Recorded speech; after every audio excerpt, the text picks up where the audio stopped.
बारामतीतून माझा विजय निश्चित. दगडूशेठच्या दर्शनानंतर सुनेत्रा पवारांनी विजयाचा व्यक्त केला विश्वास. मोदींना पंतप्रधान करण्यासाठी युतीचे उमेदवार निवडून येऊ देत. अजितदादांचं बाप्पाला साकडं. मोदींना पंतप्रधान करायचे म्हणून बारामतीतून सुनेत्रा पवारांना उमेदवारी दिली. शरद पवारांनी सोबत येण्याचा शब्द देऊन नंतर बदलला.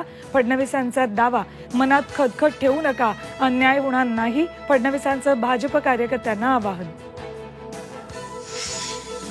उमेदवारी अर्ज भरण्यासाठी महागुरुवार. सुप्रिया सुळे, अमोल कोल्हे, रवींद्र धंगेकर, प्रणिती शिंदे, तटकरे, उदयनराजे, संजय काका पाटील, शृंगारपुरे आज उमेदवारी अर्ज भरणार. मुंबईत महायुतीची आज सकाळी 11 वाजता पत्रकार परिषद. दीपक केसरकर, अनिल पाटील, प्रसाद लाड करणार संबोधित. जागांचा तिढा सुटणार का, याकडे लक्ष. आणि दक्षिण मध्य मुंबई लोकसभा मतदारसंघातल्या महाविकास आघाडीच्या पदाधिकाऱ्यांचा आज मेळावा. काँग्रेसची नाराजी दूर होणार का, याकडे लक्ष.